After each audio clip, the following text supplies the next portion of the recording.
Hey guys, welcome back. The Buzzman's got a new story for you. This is Storm. Just thought I would bring her out as well as introduce the Buzzman coming back for another story. So let's check it out.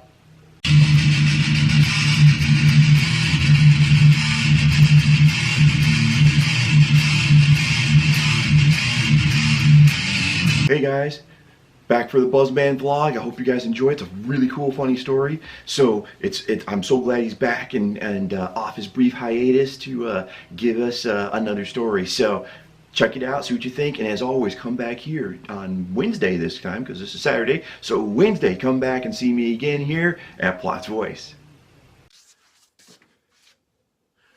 Hey guys, Buzzman here. Got another story for you. It's been a while. Sorry about that. You know, COVID, blah, blah, blah. So anyway, this is an Army story for you. This is from Fort Polk, Louisiana. And from one of my previous stories, I told you about the Army. A lot of things, one of the big things about the Army is it was always hurry up and wait. What that means is they always made us hurry up to get to wherever we were going, and then it was a lot of waiting. What this was, we had to go to practice with our M16. We had our M16 Alpha Round 1s, and we had to do target practice. So we had to, had to qualify. Just to let you know, just on a side note, everybody knows, and you may not know, as you know, JF Kennedy got assassinated, Lee Harvey Oswald, and they were saying, of course he did it because he qualified. He was a marksman. Just to let you know, the lowest score that you can possibly get and still qualify is a marksman. That means you barely made it. There's marksman, there's sharpshooter, and there's expert. So he qualified as a marksman. So the odds are that he was the one that assassinated Kennedy are pretty much nil because he was a lousy shot. He just qualified just good enough to make it as a shooter, but he was certainly no assassin as they tried to paint it. So just to let you know on a side note.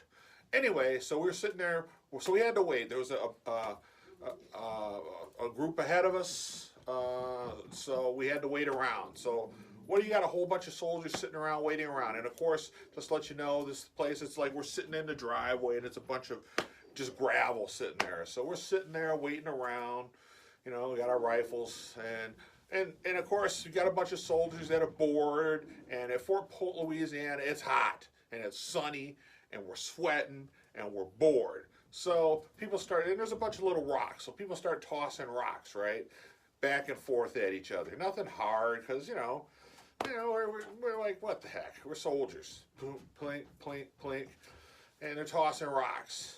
So back and forth, just to pass the time. So I make the fatal mistake, which I did not know at that time. A friend of mine there, Payne was his name, because I told you we all went by our last names because it was right on your uniform, Payne. But as you got to know people and they became friends, you got to know their first name. Well, this is George. So I made the fatal mistake I didn't know at the time, is I toss a rock and I hit George. A little bang on his back. And he looks at me. He gives me kind of a mean look, but that was it. So I'm tossing, blah, blah, blah. And I happen to turn my back on him. Next thing I know, I'm laying on my back, sucking air, and I've got this excruciating pain in my back, right?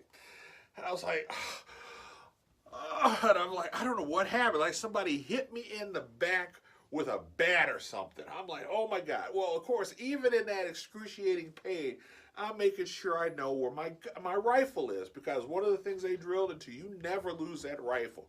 You lose that rifle, you are screwed. So I'm holding on to my rifle, can barely breathe. And as I roll over, the sun's shining in my face, here comes George, and his face is like this close in my face. And he points a finger in my face like this and says, I don't play that shit, cuz. And I'm like, what is he talking about? So as the pain slowly subsides, and I kind of roll over and look, there's this rock by me, right? And the rock has got to be about this big. I don't even know where he found this rock. So apparently, when I wasn't looking, he found this rock, and he hit me in the back with this rock. So I'm like, I finally, I get up enough so I can get up off my back, and the guys are all like, what happened? Are you all right? I'm like, this maniac hit me with a rock.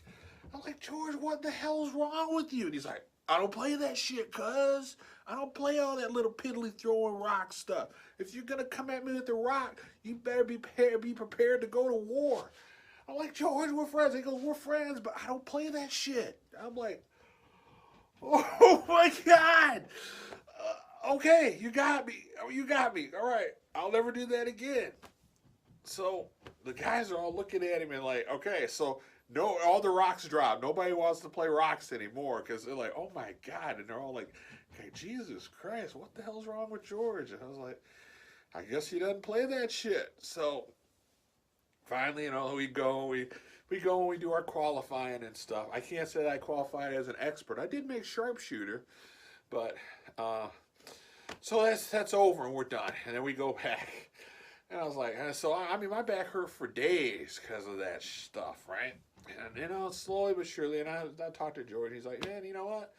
I just don't play that kind of piddly shit, If you're gonna come do that stuff, I'm gonna come at you and end it. And I was like, Jesus, George, okay, I get that, man. I'll never do that again. He goes, I don't mind joking around, but not with that sort of stuff.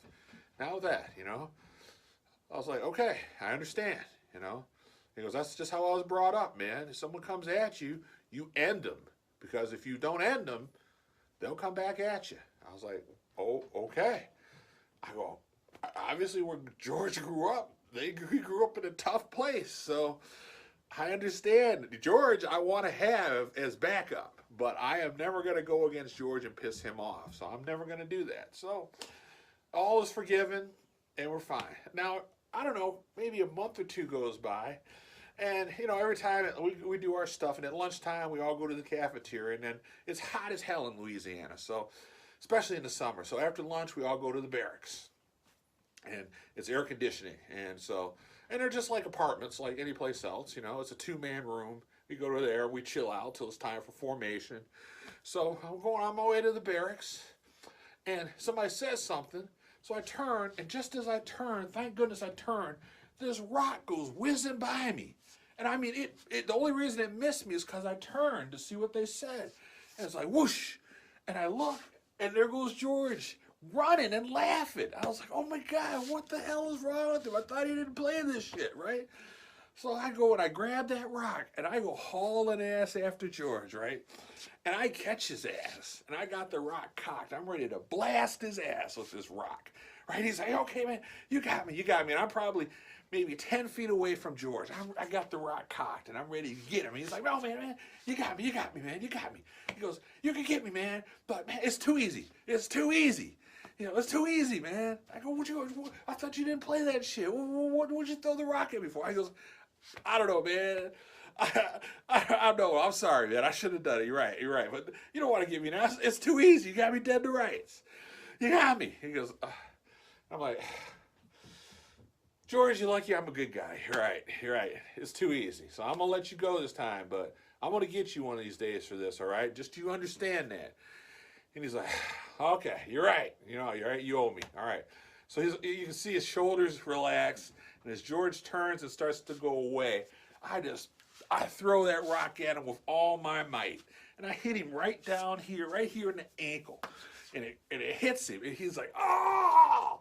And George crumples to the ground, and I just walk up to him. I mean, he's holding his ankle, and he's like trying to fight back tears. And guys, we don't cry, especially Army guys, but he's grabbing his ankle. You can see he's in a lot of pain. And I bend over to him, and I'm like, you know what, George? I don't play that shit. And I just walk away. And I leave him there. 'Cause that's how it works. And so I go on back to the barracks, And I go chill out for the rest of the lunch, and it's getting about time, for formation. So, you never want to be late for formation. So, we head out. I mean, it only takes 5 minutes to get down there. So about 10 minutes to, we can see, or get up. Me and my roommate, we all head out. You can see everybody starting to empty out of the barracks, and we all head down for formation. Of course, I kind of glance. George ain't laying there. I'm like, that's good, as I thought. And I head on down to formation. We're all in formation, lining up. I'm looking around. I don't see George anywhere.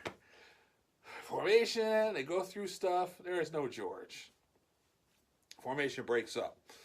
And there was no George. And the sergeant said, hey, have you seen Payne? I'm like, I haven't seen him. He's like, man, that's just not, I go, that's not like him. I go, no, it's not. I wonder what happened.